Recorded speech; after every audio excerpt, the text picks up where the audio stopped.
palifu. Mpaka sasa una muda gani? Mpaka sasa na zaidi ya miaka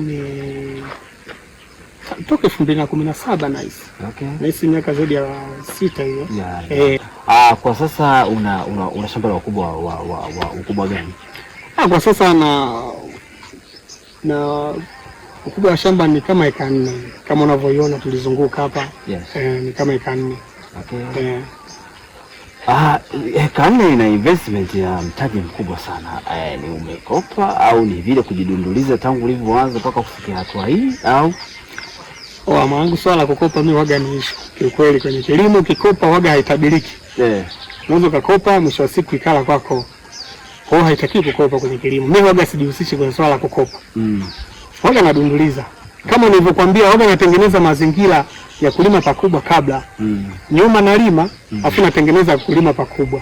Sasa kwa yule ambaye labda tuseme ameona kitu kwa mara ya kwanza, wewe ukifanya mahojiano unaongelea kilimo cha nyanya kina tija na kina faida. Hebu tuambie katika hatua za awali mpaka kufikia kwenye mavuno, vitu vya haraka haraka ambavyo vinaandaliwa na matunzo na kila kitu ni vipi? Cha kwanza tuongelee kwa mfano mtu anataka kuanza na heka 1. Inategemea unalima sehemu gani. Okay. Unawezekana ukaa na kisima cha kwako. Kwa mfano kama mimi natumia maji ya bwawa, nasubiri bwawa lijae. Yes. Cha kwanza waga unakuwa na utapampu, unanunua utapampu, unanunua mipira. Utapampu kwa wewe ni kiasi gani ambao inakadiriwa kwa?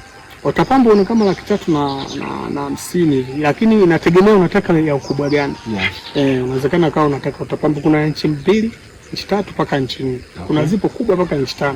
Okay. Kwa hiyo lakini kwa harakati zetu hizi asilimia kubwa tunatumia inchi 2. Okay. Na mara ya kwanza nilikuwa situmii drip. Nilikuwa natumia mipira ya kawaida na mwagia kutumia mipira ya kawaida. Okay. Na kilichonifanya nilime pakubwa hivi ni hizi drip. Situmii muda mwingi sana. Maana mimi nikiwasha mashine naanza kujimwagia.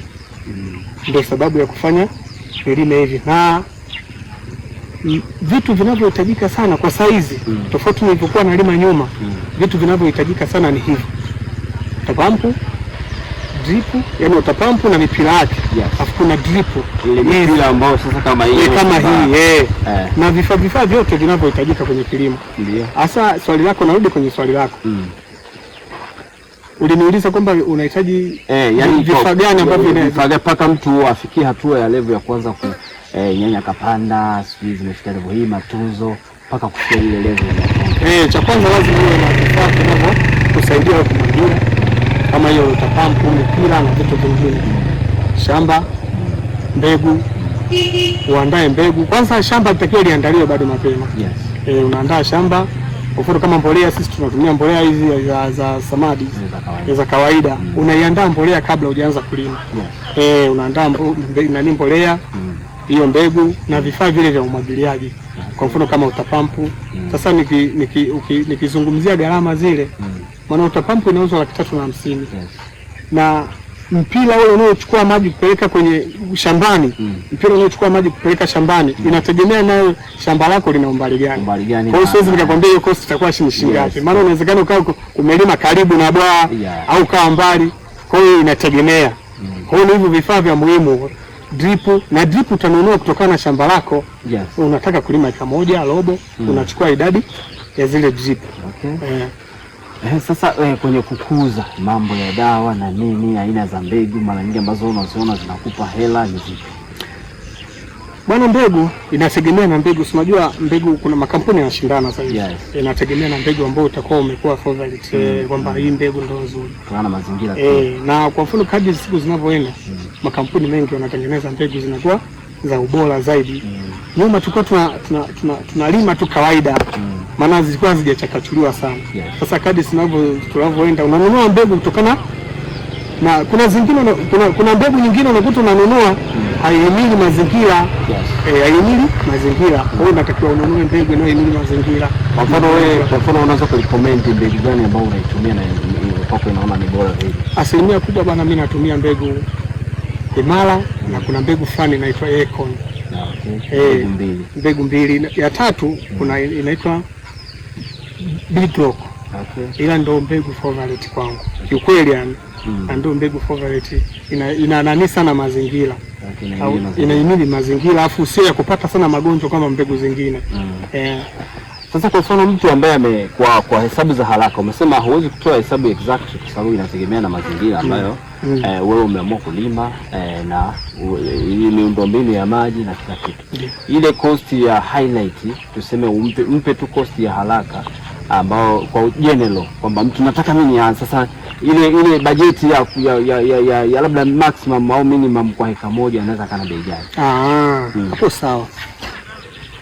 Kwa bajeti ya haraka kama nataka kulima eka moja kwa maandalizi yake, yani kwamba maandalizi yanatakiwa hiki na hiki na hiki mpaka aje avune, natakiwa uwe zaidi ya milioni 2 na milioni 2.5, milioni 2.3. Okay, safari ikaanza mpaka sasa uko kwenye hatua ya heka 4. Sasa soko lako kubwa huwa ni wapi? Bwana, soko langu kubwa huaga ni Dodoma mjini, lakini asilimia kubwa kuna jamaa huaga anakuja kuchukua, yeye anasafirisha dawa. Okay. Anaitwa Chachala. Yule mshikani ni mfanya biashara mkubwa sana. Okay. Ndio maana nalima pakubwa. Soko langu liko Dar. Asilimia kubwa soko langu mimi liko Dar. Okay. Wanamtiza hapa wanufaiki na hizi nyanya zako? Wananufaika. Okay. Vizuri sana. Kwa mtu mmoja akija na anauzio. Okay. Lakini kuanzia box. Sio unakuja wewe nataka nyanya za jelo hapa. Saka vya kutelechea ya nyanya. Nenda gengeni. Haiwezekani mimi nilime afu nije niuze nyanya jelo, kitu ambacho hakiwezekani. Wanaokuja kuchukua kwangu wale wajuzi wadogo na lazima wenyewe wakauze. Sasa nikiwa nauzia shambani kwa bei ndogo. Si unajua wagogo. Jalihano dun haji la jenenje. Sasa huyu anayekuja kununua ili auze hatauza. Yaani sababu Jalihamgunda bei inazao tu tajile menje 500. Jalihamgunda vua nyingi si unajua. Nyongelezaje nyingi sababu anaziuza. Jalihamgunda. Ndio hivyo mwanangu. Okay, sasa hebu tuambie nini plani zako